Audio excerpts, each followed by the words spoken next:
കിസ്റ ചക്രവർത്തി ഒരിക്കൽ തൻ്റെ കൊട്ടാരത്തിൽ നിന്ന് വേട്ടയ്ക്കു വേണ്ടി പുറത്തിറങ്ങിയ രാജാവ് ഒരു വൃദ്ധനായ ഒരു മനുഷ്യനെ കണ്ടു. മഹാന്മാരായ പണ്ഡിതന്മാർ രേഖപ്പെടുത്തി വെക്കുകയാണ്, ആ മനുഷ്യൻ വൃദ്ധനാണ്, വയസ്സനാണ്. ആ മനുഷ്യന്റെ പണി ഒരു മരം നടലാണ്. ഒരു മരം നട്ടുകൊണ്ടിരിക്കുകയാണ്. സൈത്തുൻ മരമാണ് നടുന്നത്. കിസ്റ ചക്രവർത്തി ആ വൃദ്ധനോട് ചോദിച്ചു, അല്ലയോ വൃദ്ധ, നിങ്ങളുടെ ആയുസ്സിന്റെ ഭൂരിഭാഗവും കഴിഞ്ഞു പോയിട്ടുണ്ട്. നിങ്ങളുടെ ആയുസ് ഏതാണ്ട് തീർന്നു പോയിട്ടുണ്ട്. ഈ മരം വളർന്നു വലുതായി ഇതിൽ നിന്ന് ഫലം കായ്ക്കണമെങ്കിൽ ഏകദേശം ഒരു 30 വർഷമെങ്കിലും എടുക്കും. എന്തിനാണ് നിങ്ങൾ ഈ മരം ഇവിടെ നടുന്നത് എന്ന് കിസ്റ ചക്രവർത്തി ആ വൃദ്ധനോട് ചോദിച്ചപ്പോ ആ വൃദ്ധൻ അതിന് നൽകിയ മറുപടി, ഞാൻ ഇവിടെ മരം നടുന്നത് നമ്മളാകുന്ന മനുഷ്യന്മാർ മുഴുവൻ ഇവിടെ ഭക്ഷണം കഴിക്കുന്നത്, നമുക്ക് വേണ്ട ഫലങ്ങൾ കിട്ടിയത്, നമുക്ക് വേണ്ട ഭക്ഷണ സാമഗ്രികൾ ലഭിച്ചത് നമ്മുടെ മുൻഗാമികൾ നട്ടുവെച്ച മരങ്ങളിൽ നിന്നാണ്. അവർ ഇവിടെ ശേഷിച്ചു വെച്ച, അവർ ബാക്കി വെച്ചു പോയ, അവർ അവരുടെ ജീവിത കാലഘട്ടത്തിൽ നട്ട തെങ്ങിൽ നിന്നാണ് നമ്മൾ ഭക്ഷണം കഴിക്കുന്നത്. അവർ നട്ട ഫലവൃക്ഷങ്ങളിൽ നിന്നാണ് നമ്മൾ ഭക്ഷണം കഴിച്ചത് എന്ന് ആ വൃദ്ധൻ മറുപടി പറയുകയാണ്. രാജാവിന് ആ മറുപടി ഇഷ്ടപ്പെടുകയും രാജാവ് ആ വൃദ്ധന് 1000 സ്വർണ്ണ നാണയം സമ്മാനമായി നൽകുകയും ചെയ്തു എന്ന് ചരിത്ര ഗ്രന്ഥത്തിൽ കാണാൻ കഴിയും. ഞാൻ ഇവിടെ ഈ ചരിത്രം സൂചിപ്പിച്ചത് നമ്മളെ സംബന്ധിച്ചിടത്തോളം ഇന്ന് ലോക പരിസ്ഥിതി ദിനമാണ്, ജൂൺ 5-ാം തീയതി. ഒരു വിശ്വാസിയെ സംബന്ധിച്ചിടത്തോളം അവന്റെ ജീവിതത്തിന്റെ നിഖില മേഖലകളും പരിശുദ്ധമായ ഇസ്ലാം നമുക്ക് വളരെ കൃത്യമായി സവിസ്തരം പ്രതിപാദിച്ചു തന്നിട്ടുണ്ട്. നോക്കണം നിങ്ങൾ, നമ്മുടെ വീട്ടിലുള്ള തെങ്ങുകൾ അല്ലെങ്കിൽ മറ്റു മരങ്ങൾ, ഫലവൃക്ഷങ്ങൾ എല്ലാം നമുക്ക് ലഭിച്ചത് നമ്മുടെ മുൻഗാമികൾ ഇവിടെ നട്ടുപോയത് കൊണ്ടാണ്. അതുകൊണ്ടാണ് നമുക്ക് ധാരാളം ഫലങ്ങൾ മറ്റുമൊക്കെ ഭക്ഷിക്കാൻ കഴിയുന്നത്. പരിശുദ്ധമായ ഇസ്ലാം നമ്മോട് വളരെ കൃത്യമായി നമ്മെ പഠിപ്പിക്കുന്നുണ്ട്. അല്ലാഹുവിന്റെ റസൂൽ സല്ലല്ലാഹു അലൈഹി വസല്ലം നമ്മെ പഠിപ്പിക്കുന്നുണ്ട്, ഈ പ്രകൃതിയെ സംരക്ഷിക്കുക എന്നത് ഒരു മുസ്ലിമിന്റെ ദൗത്യമാണ്, ഒരു വിശ്വാസിയുടെ ദൗത്യമാണ്. പരിശുദ്ധമായ ഇസ്ലാം വെറും നിസ്കാരത്തെ മാത്രമല്ല പഠിപ്പിച്ചിട്ടുള്ളത്, വെറും നോമ്പ് മാത്രമല്ല പരിശുദ്ധമായ ഇസ്ലാം പഠിപ്പിച്ചിട്ടുള്ളത്, വെറും ഖുർആൻ പാരായണം മാത്രമല്ല പരിശുദ്ധമായ ഇസ്ലാം പഠിപ്പിച്ചിട്ടുള്ളത്.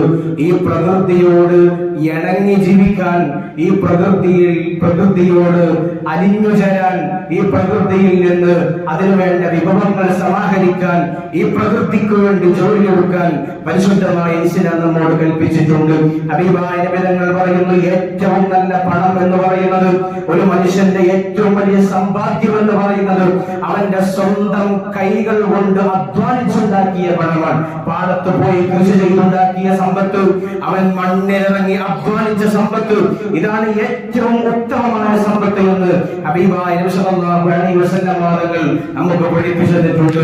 മഹാനായ ആദം നബി അലൈഹി സ്വലാത്തു വസ്സലാമിനെ അല്ലാഹു സുബ്ഹാനഹു വ തആല സ്വർഗ്ഗലോകത്ത് നിന്ന് പുറത്തേക്ക് ഇറക്കുമ്പോൾ അല്ലാഹു സുബ്ഹാനഹു വ തആല ആദം നബിയെ കൊണ്ടുപോയാക്കിയത് ഭൂമിയിലേക്കാണ്. കോടാനുകോടി ഗോളങ്ങൾ, കോടാനുകോടി ലോകങ്ങൾ, ചന്ദ്രനടക്കം സൂര്യനടക്കം എത്രയോ ഗ്രഹങ്ങളും ഉപഗ്രഹങ്ങളുമുള്ള ഈ ലോകത്ത് ഒരു ഭൂമിയിലേക്കും ഒരു ലോകത്തേക്കും കൊണ്ടുപോകാതെ ആദം നബി അലൈഹി സ്വലാത്തു വസ്സലാമിനെ വളരെ കൃത്യമായി അല്ലാഹു സുബ്ഹാനഹു വ തആല ഭൂമിയിലേക്ക് തന്നെ കൊണ്ടുവന്നത് എന്തുകൊണ്ടാണ്? ഈ ഭൂമി മനുഷ്യന്റെ ജീവിതത്തിന് ഏറ്റവും അനുയോജ്യമാണ് എന്നതുകൊണ്ടാണ്. അതുകൊണ്ട് തന്നെ ഒരു വിശ്വാസി ഈ ഭൂമിയോട് ചില മര്യാദകൾ പാലിക്കേണ്ടതുണ്ട്. നമ്മൾ വസിക്കുന്ന നാടിനോട്, നമ്മൾ താമസിക്കുന്ന മണ്ണിനോട് ഒരു വിശ്വാസി പാലിക്കേണ്ട ചില ദൗത്യങ്ങളുണ്ട്.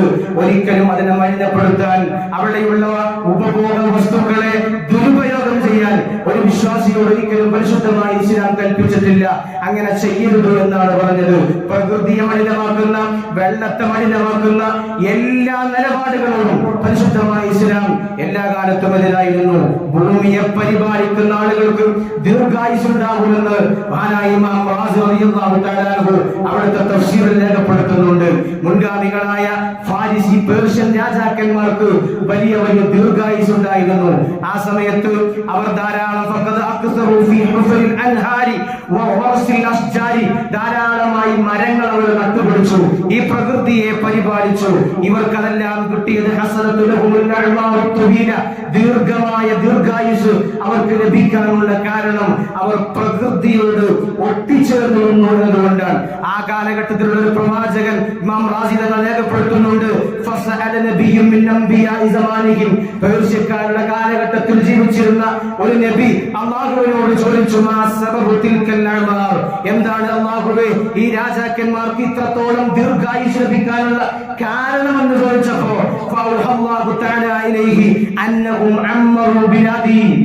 അല്ലാഹു സുബ്ഹാനഹു വ തആല ആ നബിയോട് വഹി അറിയിച്ചു കൊടുത്തു, അവർ എന്റെ നാടിനെ പരിപാലിച്ചു എന്ന്, അവർ ഈ പ്രകൃതിയെ പരിപാലിച്ചു എന്ന്, ഈ പ്രകൃതിക്ക് അവർ ദോഷം വരുത്തിയില്ല എന്ന്.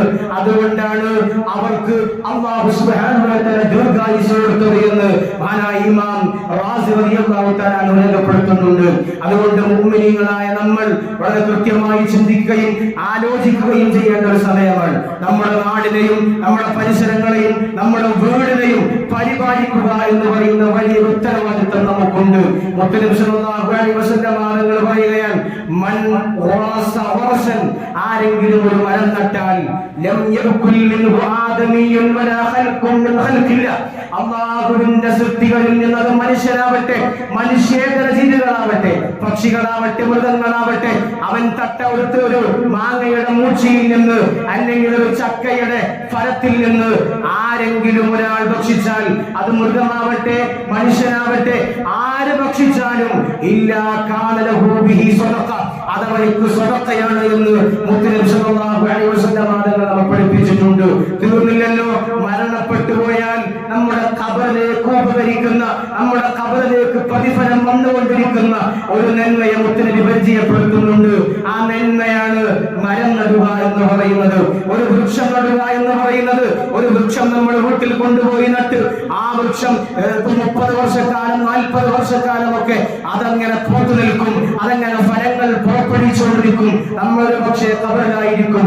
ആരൊക്കെ ആ മരത്തിൽ നിന്ന് ഭക്ഷിക്കുന്നുണ്ടോ, ആരൊക്കെ ആ മരത്തിൽ നിന്ന് അന്നം കഴിക്കുന്നുണ്ടോ, അതിന്റെ ഒക്കെ പ്രതിഫലം നമ്മുടെ ഖബറിലേക്ക് വന്നുകൊണ്ടിരിക്കുമെന്ന് ഹബീബായ നബി മുഹമ്മദ് മുസ്തഫ സല്ലല്ലാഹു അലൈഹി വസല്ലം തങ്ങൾ നമ്മെ പഠിപ്പിക്കുകയാണ്. മുത്തനബി സല്ലല്ലാഹു അലൈഹി വസല്ലം തങ്ങൾ പറയാൻ, ഇൻ ഖാമത്തിസ് സാഅ വഫി യദി അഹദികും, നിങ്ങളുടെ കൈ ഫസീല, ആർക്കെങ്കിലും ഖിയാമത്ത് നാൾ വരാനായി, ഖിയാമത്ത് നാൾ വന്നു എന്ന അറിയിപ്പ് കിട്ടി, നിങ്ങളുടെ ആരുടെയെങ്കിലും കയ്യിൽ ഒരു ചെറിയ വൃക്ഷത്തിന്റെ തടിയുണ്ട് എങ്കിൽ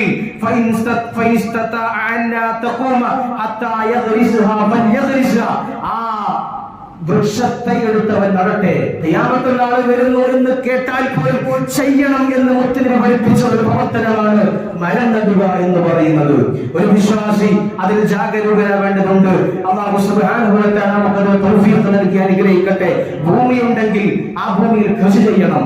ഭൂമിയുണ്ടെങ്കിൽ അത് വെറുതെ ഒഴിവാക്കി വിടുന്നതിനെ മുത്തനബി പ്രോത്സാഹിപ്പിച്ചിട്ടില്ല. ഒരു ഭൂമി തരിശു ഭൂമിയായി ഒരു കൃഷിയുമില്ലാതെ കടത്താൻ പരിശുദ്ധമായ ഇസ്ലാം പ്രോത്സാഹനം നടത്തിയിട്ടില്ല. മുത്തനബി പഠിപ്പിക്കുകയാണ്, മൻ കാനത ലഹു അർദുൻ, ആർക്കെങ്കിലും ഒരാൾക്ക് ഭൂമിയുണ്ട് എങ്കിൽ ഫൽയസ്റഅഹ, അവന് അവിടെ പോയി കൃഷി ചെയ്യണം, അവിടെ മരങ്ങൾ കൊണ്ടുപോയി നടണം. അതിനവനക്ക് സാധിക്കില്ല എങ്കിൽ ഫൽയഗ്രിസ്ഹ, അവിടെ അവന് അതിന് കഴിയില്ല എങ്കിൽ ആ ഭൂമി അവന്റെ സഹോദരന് കൊടുക്കണം. കൃഷി ചെയ്യാൻ താല്പര്യമുള്ള ആളുകളുണ്ടാവും, അവർക്ക് കൊടുക്കണം, അവരവിടെ കൃഷി ചെയ്യട്ടെ എന്ന് ഹബീബായ നബി മുഹമ്മദ് മുസ്തഫ സല്ലല്ലാഹു അലൈഹി വസല്ലം നമ്മെ പഠിപ്പിച്ചിട്ടുണ്ട്. അതുകൊണ്ട് ആ കാര്യങ്ങളൊക്കെ വിശ്വാസികൾ പ്രത്യേകമായി ശ്രദ്ധിക്കണമെന്ന് ഈ സന്ദർഭത്തിൽ സൂചിപ്പിക്കുകയാണ്. അല്ലാഹു